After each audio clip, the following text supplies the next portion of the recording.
Hello students, இப்போ நம்ம 9th science portionல continuation பார்க்க போறோம். Types of mixtures பார்க்க போறோம். So இங்க பாத்தீங்கன்னா type of mixturesனா என்னன்னா இப்போ mixtures வந்து ரெண்டு டைப் இருக்கு. ஒன்னு வந்து homogeneous, ஒன்னு வந்து heterogeneous. Homogeneousல வந்து ரெண்டு இருக்கு. ஒன்னு வந்து true solutions and ஒன்னு வந்து alloy. Heterogeneousன்றது வந்து suspensions and colloids. So இத பத்தி நம்ம டீடைலா பார்க்கலாம். Homogeneous and heterogeneous mixture. Let us try to differentiate a homogeneous mixture from a heterogeneous mixture. In the homogeneous mixture, the components are uniformly mixed and it will have a single phase.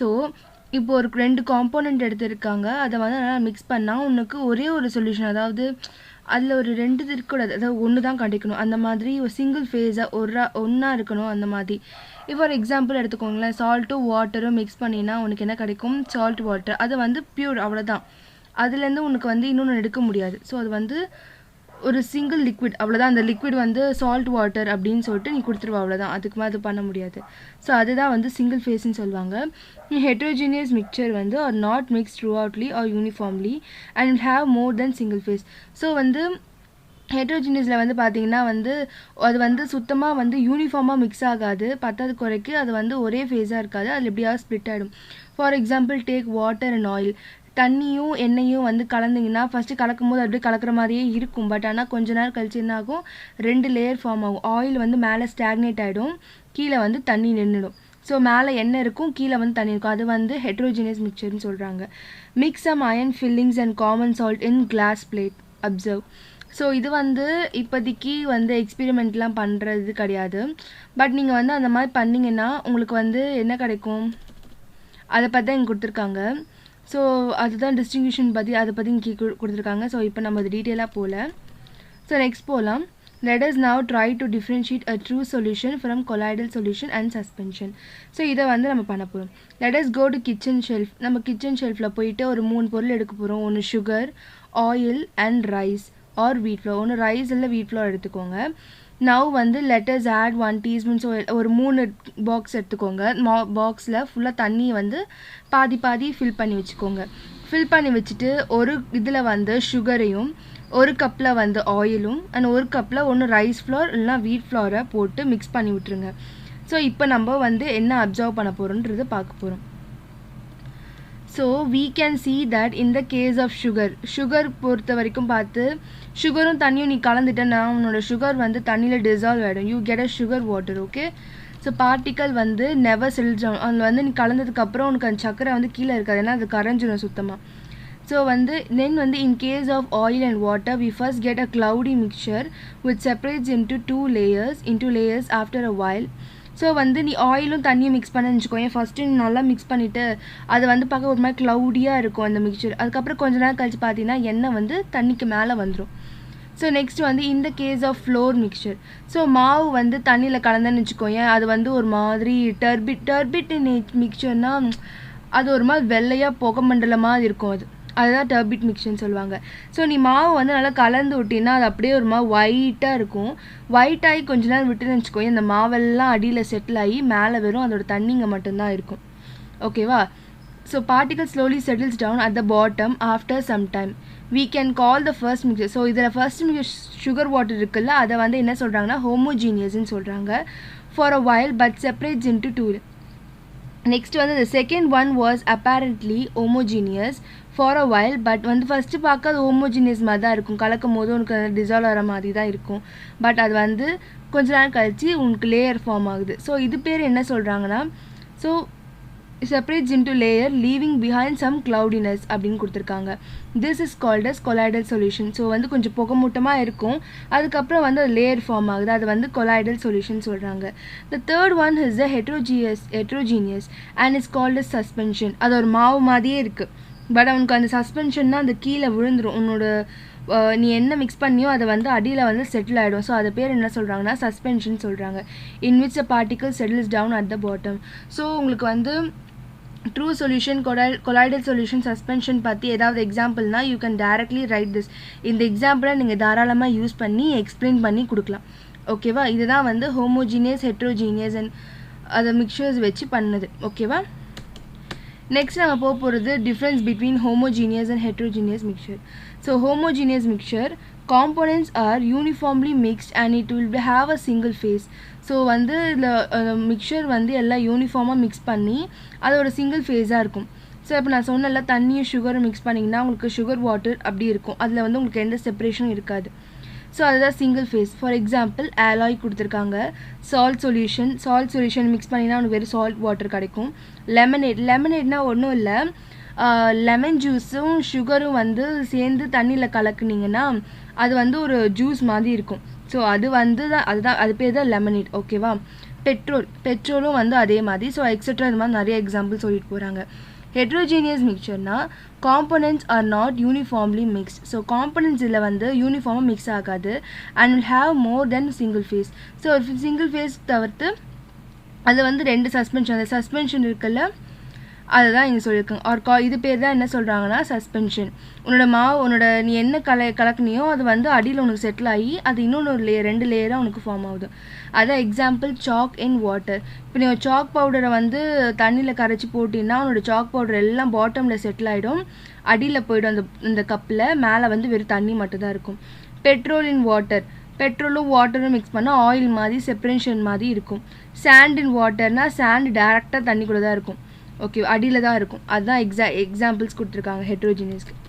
Next no boundaries of separation between the components இந்த as single phase. So இதுக்கு வந்து ஒரு செப்பரேஷனே கிடையாது, நான் சொல்ல ஒரு single phase.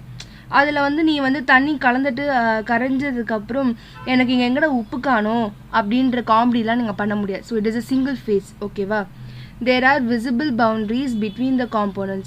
So இப்போ நீ வந்து தண்ணியும் எண்ணெயும் ஊற்றும்போது மேலே உனக்கு ஆயில், எனக்கு இங்கே பார்த்தியா ஆயில் இருக்குது, எனக்கு அடியில் வந்து தண்ணி இருக்குதுன்னு சொல்லிட்டு உன்னால் சொல்ல முடியும். அதுதான் வந்து 2 or more phases, distinct phases. So அதுதான் இங்கே சொல்லியிருக்காங்க. நெக்ஸ்ட்டு வந்து பார்த்தீங்கன்னா components are visible to naked. உன்னால் அதை பார்க்க முடியும், அது என்னென்ன இருக்குது, ஆயில் இருக்குது, வாட்டர் இருக்குன்னு எல்லாம் உன்னால் பார்க்க முடியும். And components are visible to naked eyes. Okay, ரெண்டுமே. இப்போ இதில் வந்து invisible components are invisible to naked eye. அந்த சால்ட் வாட்டர் மிக்ஸ் பண்ணால் சால்ட்டு காணாமல் போயிடும், பட் உனக்கு வாட்டர் இருக்கும்ல, ஸோ அதுதான் இன்விசிபிள் சொல்லுவாங்க. பட் இது காம்போனன்ட்ஸ் வந்து உனக்கு என்ன கலந்துருக்குன்னு கிளியராக தெரிஞ்சிடும். அதில் மாவு கலந்துருக்கு, அதாவது அடியில் செட்டில் ஆயிருக்கு, தண்ணி மேலே இருக்குன்றது உன்னால் நேக்கடாக பார்க்க முடியாது, தான் இங்கே சொல்லியிருக்காங்க. நெக்ஸ்ட்டு வந்து they will be in solid, liquid or in the gaseous phase. So 3 ஃபேஸஸ்லேயுமே அது இருக்கும். ஒன்று சாலிடான இருக்கும், இல்லை லிக்விடாகவும் இருக்கும், அண்ட் கேஷியஸ் ஸ்பேஸாகவும் இருக்கும். ஸோ இது வந்து கேன் பி சாலிட் லிக்விடாக இருக்கும், இது வந்து சாலிட் லிக்விடாக கன்வெர்ட் ஆகிற மாதிரி இருக்கும், இல்லை சாலிட் வந்து கேஷியஸாக கன்வெர்ட் ஆகிற மாதிரி இருக்கும், இல்லை லிக்விட் கேஸ் ஆர் சாலிட் இல்லை லிக்விட் மிக்சர். இந்த மாதிரி ஒரு காம்பினேஷனில் தான் வந்து ஹெட்ரோஜினியஸ் மிக்சர்ஸ் வந்து இருக்கும்னு சொல்லியிருக்காங்க. நெக்ஸ்ட் வந்து பார்த்தீங்கன்னா what is the difference between true solution, suspension and colloidal. The major difference in the particle size is a size ன்னு சொல்லியிருக்காங்க. In fact, interconventions of these mixtures are possible by varying the particle size by certain chemical and physical methods. So இங்க பார்த்தீங்கன்னா so இங்கே வந்து particle சைஸை வந்து பார்த்து சொல்லியிருக்காங்க. நம்ம வந்து வெறும் பார்ட்டிகல்ஸாக சொன்னோம், பட் இங்கே வந்து பார்ட்டிக்கல் சைஸை வந்து பொறுத்தும் சொல்லியிருக்காங்க. இங்கே பாருங்கள், இப்போ இது வந்து ட்ரூ சொல்யூஷன் தான் சொன்னேன், ஒரு சிங்கிள் ஃபேஸ் கொடுக்கறது தான் வந்து ட்ரூ சொல்யூஷன். ஸோ எனக்கு வந்து நான் சால்ட் போட்டிருக்கேன். உன்னோட சால்ட்டோட வந்து சைஸ் பார்ட்டிக்கல் எப்படி இருக்குன்னா ரொம்ப சின்னதாக இருக்கும் உப்பு. ஸோ அவங்க வந்து பார்ட்டிக்கல் சைஸ் வந்து less than 10⁻⁻7 சென்டிமீட்டர் அப்படின்னு கொடுத்துருக்காங்க. ஸோ இங்கே வந்து பார்த்தீங்கன்னா பார்ட்டிக்கல் சைஸ் பிட்வீன் 10. இதோட கொலாய்டல் சொல்யூஷனில் இருக்கிற பார்ட்டிக்கல், இப்போ ஆயிலோட ஒரு சிங்கிள் ட்ராப் எடுத்திங்கன்னா உனக்கு ஒரு சிங்கிள் ட்ராப்புன்னு வச்சுக்கோங்க, இந்த ஒன்று வந்து ஒரு ஆயிலோட சிங்கிள் ட்ராப்புன்னு வச்சுக்கோங்க. அது எப்படி இருக்கும்னா 10⁻⁻7 சென்டிமீட்டர் அண்ட் 10⁻⁻4 சென்டிமீட்டர் கிட்ட இருக்கும்னு சொல்லியிருக்காங்க. சாரி, இட்ஸ் 10⁻⁻5 நினைக்கிறேன், -5 அந்த சென்டிமீட்டர் வரைக்கும் இருக்கும்னு சொல்லியிருக்காங்க. நெக்ஸ்ட்டு வந்து பார்த்தீங்கன்னா மாவு இல்லை ஏதாவது ரைஸ் ஃப்ளோர் அதெல்லாம் இருக்கிறது வந்து உங்களுக்கு எப்படி இருக்குன்னா பார்ட்டிக்கல் சைஸ் வந்து கிரேட்டர் தென் 10⁻⁻5. ஸோ அதெல்லாம் வந்து 10⁻⁻5 சென்டிமீட்டருக்கு அதிகமாக இருக்கும்னு சொல்லுங்க. ஸோ இது வந்து டிஃப்ரென்ஸு. உன்னோட வந்து ட்ரூ சொல்யூஷன்ஸோட பார்ட்டிக்கல் சைஸ் வந்து 10⁻⁻7 இருக்கும், உன்னோட வந்து கொலாய்டல் சொல்யூஷன் வந்து 10⁻⁷லேருந்து 10⁻⁵ இருக்கும். நெக்ஸ்ட் பார்ட்டிகல் சைஸ் வந்து என்ன இருக்கணும், கிரேட்டர் தென் 10⁻⁵ சென்டிமீட்டர் இருக்கும்.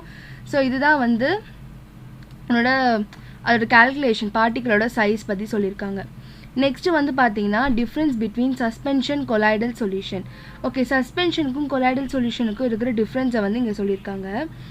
இங்கே வந்து ப்ராப்பர்ட்டிஸ் இதெல்லாம் வந்து அவங்க எடுத்திருக்க டெஸ்ட்டு, அந்த டெஸ்ட்டில் இந்த சஸ்பென்ஷனும் கொலாய்டலும் பாஸ் ஆகிருக்கா இல்லையான்றது தான் இங்கே வந்து விஷயமே. ஓகேவா, இப்போ பார்ட்டிகல் சைஸ் வந்து நான் சஸ்பென்ஷனுக்கு பார்ட்டிகல் சைஸ் என்ன சொன்னேன், கிரேட்டர் தென் 10⁻⁵ சொன்னேன்னா ஸோ 100 நானோமீட்டர் எடுத்திருக்காங்க.